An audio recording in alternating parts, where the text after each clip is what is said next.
അങ്ങനെ ഏതോ ഒരുത്തൻ പുതുതായിട്ട് അവതരിച്ചിരിക്കുന്നു. ആദ്യം റസൂലിന്റെ ഗ്യാങ്ങുള്ളവരെ കൊന്നു, ഇപ്പൊ എന്റെ ഗ്യാങ്ങുള്ളവരെയും. നമ്മുടെ പണവും അവൻ തട്ടിയെടുത്തു.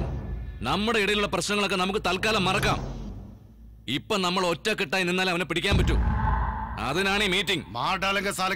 അവനെ എങ്ങനെ നമുക്ക് പൊക്കാം? ഇവിടുത്തെ ഏറ്റവും വലിയ വ്യവസായ പ്രമുഖനായ MS റാവുവിനെ നമുക്ക് ടാർഗറ്റ് ചെയ്യാം. വലിയൊരു എമൗണ്ട് ആവശ്യപ്പെടാം. ആ പണം അടിച്ചു മാറ്റാൻ അവൻ അവിടെ തീർച്ചയായും വരും. അവിടെ വച്ചവനെ പൂട്ടാം.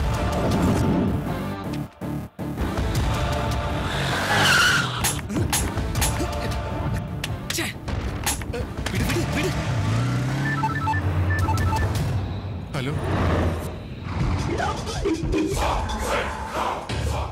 വെടി പൊട്ടിയില്ല എന്ന് കരുതി താൻ രക്ഷപ്പെട്ടു എന്ന് വിചാരിക്കണ്ട. തോക്ക് ജാമാക്കി കൊടുത്തു വിട്ടാ ഞാന്. അത് എന്റെ പിള്ളേർക്ക് ഇപ്പോഴും അറിയില്ല. നിനക്ക് എന്താ വേണ്ടത്? 5 കോടി തന്നില്ലെങ്കിൽ ശരിക്കും വെടി പൊട്ടും. തരാം. എവിടെയാ കൊണ്ടുവരേണ്ടത്? MG റോഡിലെ മെയിൻ സിഗ്നലിനടുത്ത്.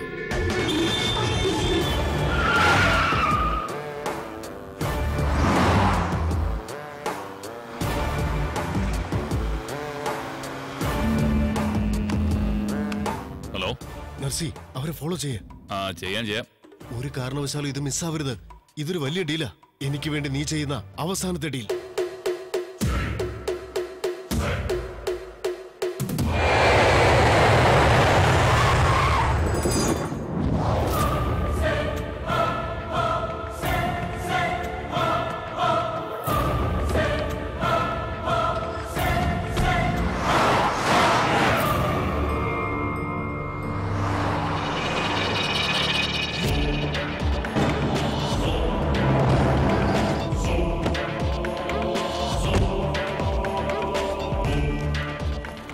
ഫൈസി,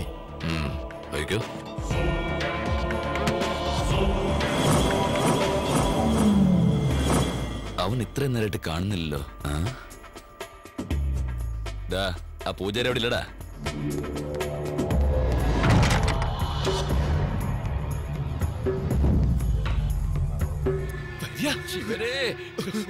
അണ്ണാ, അവരോട് ഇല്ലണ്ണ, രക്ഷപ്പെട്ടു. എങ്ങനെയാണ് അവൻ രക്ഷപ്പെട്ടത്? എന്തിനാ ടെൻഷൻ അടിക്കുന്നേ? അവൻ ഇങ്ങോട്ട് വരും. വന്നു. ഞാൻ നിന്നെ കാത്തിരിക്കുകയായിരുന്നു.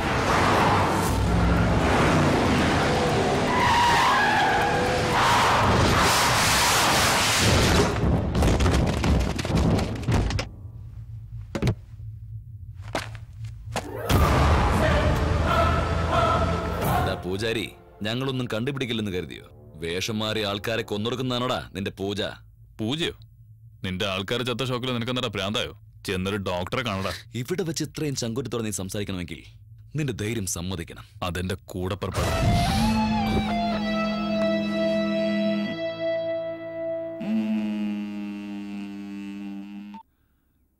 സർ. എന്താ നരസിംഹ, അവന്മാര് നിന്നെ ശരിക്കും പൂട്ടിയല്ലേ? സർ, നിനക്കെന്റെ മോളെ പ്രേമിക്കണോ അല്ലടാ? സകലമാന ആൾക്കാരുടെയും ഫോൺ ടാപ്പ് ചെയ്യുന്ന ഞാൻ നിന്റെ ഫോൺ ടാപ്പ് ചെയ്തിരിക്കൂടാ. ചാകടാ, നിന്നെ എനിക്കിന് വേണ്ട, പൊയ്ക്കോ.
എന്താടാ, 1 മണിക്കൂർ മുമ്പ് വരെ നിന്റെ മരണം ആഗ്രഹിച്ചവൻ നിന്നെ ഇപ്പൊ രക്ഷിക്കുന്നതിനാണെന്ന് നീ ആലോചിക്കുകയാണോ?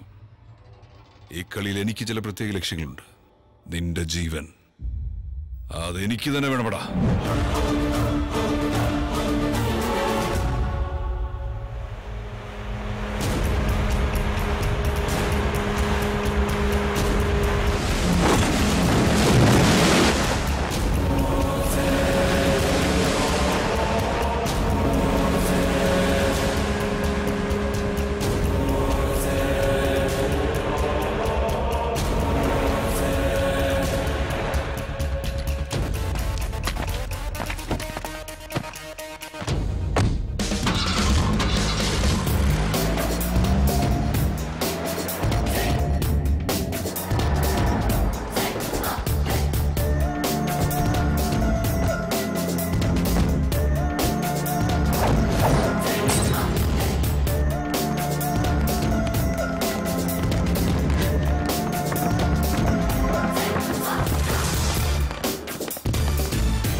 ഹായ്, ഞാനാണ് നിങ്ങളെ ഇവിടെ കൊണ്ടുവന്നത്. ഇയാളാരാ? ഞാൻ പറഞ്ഞ റോയ് ഇയാളാണ്. ചെയ്ത ഹെൽപ്പിനെല്ലാം നന്ദി. ഇന്നു മുതൽ നീയും എന്റെ ആളാ. വെൽ, നിങ്ങളെല്ലാം ഞാൻ ഇങ്ങോട്ട് കൊണ്ടുവന്ന എന്തിനാണെന്നറിയോ? നിങ്ങളെ കൊണ്ട് എനിക്കൊരു കാര്യമുണ്ട്. അതെന്താണെന്ന് അറിയണമെങ്കിൽ ഒരു കഥ കേൾക്കണം. നിന്റെ അച്ഛൻ മിലിറ്ററി ലാംപ്സ് ഡിസൈനർ ആയിരുന്നു. അയാൾ ഒരു വെപ്പൺ കണ്ടുപിടിച്ചു. ഇറ്റ്സ് എ റെവല്യൂഷണറി ആം. ആ ഡിസൈൻ എനിക്ക് വേണമായിരുന്നു, കാരണം അതാണ് എന്റെ ബിസിനസ്. പക്ഷെ നിന്റെ അച്ഛൻ സമ്മതിച്ചില്ല. ഞാൻ നിന്റെ അച്ഛനെ പറ്റി കൂടുതൽ അന്വേഷിച്ചു. അങ്ങനെ നിന്റെ അച്ഛന്റെ ബെസ്റ്റ് ഫ്രണ്ട് ധൻരാജിനെ കിട്ടി. ഇയാളെ ഉപയോഗിച്ച് നിന്റെ അച്ഛനെ ഞാൻ കിഡ്നാപ്പ് ചെയ്തു. അതിനുശേഷം ഒരു ആക്സിഡന്റിൽ നിന്റെ അച്ഛൻ മരിച്ചു. ഓഫ് കോഴ്സ്, ആക്സിഡന്റ് ഞാൻ ക്രിയേറ്റ് ചെയ്തതാ. നിനക്കൊരു സർപ്രൈസ്. നിന്റെ അച്ഛൻ ജീവനോട്. ഞാൻ കോടിക്കണക്കിന് രൂപ ഇൻവെസ്റ്റ് ചെയ്ത് നിന്റെ അച്ഛനെ കൊണ്ട് ആ വെപ്പൺ തയ്യാറാക്കിക്കൊണ്ടിരിക്കുക. ഇനിയും ഒരു 6 മാസം കൊണ്ട് അത് പൂർത്തിയാവേണ്ടതാ. പക്ഷെ നിന്റെ അച്ഛൻ എനിക്കൊരു സർപ്രൈസ് തന്നു. എന്റെ ഫാമിലിയെ എനിക്ക് കാണണമെന്ന്. അന്ന് തൊട്ട് നിന്നെ ഞാൻ അന്വേഷിക്കുന്നതാ. ഇപ്പോഴാ കയ്യിൽ കിട്ടിയത്. മേജർ,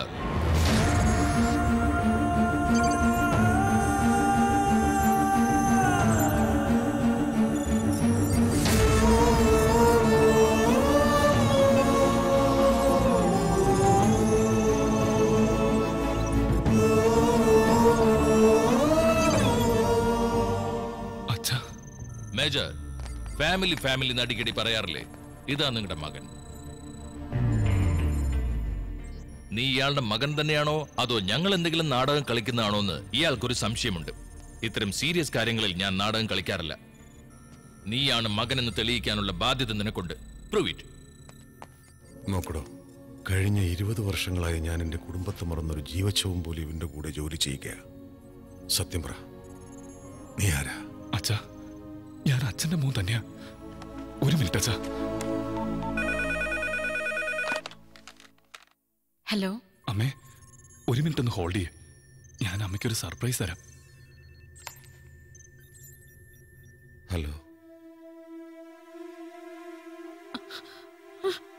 ചന്ദ്രേട്ടാ. ഇന്ദിര,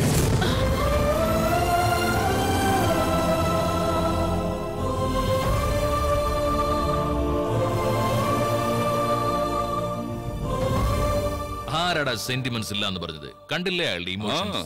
ബാബുജി, അധിക നേരം അച്ഛനെയും മോനെയും കൂടെ ഐലൻഡിൽ തനിച്ചു നിർത്തുന്നത് ശരിയല്ല. അവൻ ആള് വിളഞ്ഞ വിത്താ. ഓക്കെ, ഷിഫ്റ്റ് ചെയ്തേക്കാം. അച്ഛാ, അച്ഛൻ ഒന്നുകൊണ്ട് പേടിക്കണ്ട. അച്ഛൻ തയ്യാറാക്കാൻ പോകുന്ന ഈ ആയുധം അവരുടെ കയ്യിലെത്തില്ല. അച്ഛന് ഞാൻ ഇവിടെ നിന്ന് എങ്ങനെയെങ്കിലും രക്ഷിക്കും. ഞാൻ കേട്ടിട്ടുണ്ടടാ, നീ വലിയ കില്ലാടിയാണ്. കൊണ്ടുപോകുമല്ലേ? നിന്റെ അച്ഛനെ നീ ഇവിടുന്ന് കൊണ്ടുപോകുമല്ലേ? ഈ ഐലൻഡ് ഒന്ന് ട്രേസ് ചെയ്യാൻ പോലും നിന്നെ കൊണ്ടാവില്ല. 14 രാജ്യങ്ങളിലെ ഗവൺമെന്റുകൾ എന്റെ പേര് കേട്ടാൽ മതി ഞെട്ടി വിറയ്ക്കും. ഷൂട്ട് ചെയ്യട്ടെ, നിന്റെ അച്ഛനെ ഷൂട്ട് ചെയ്യട്ടെ.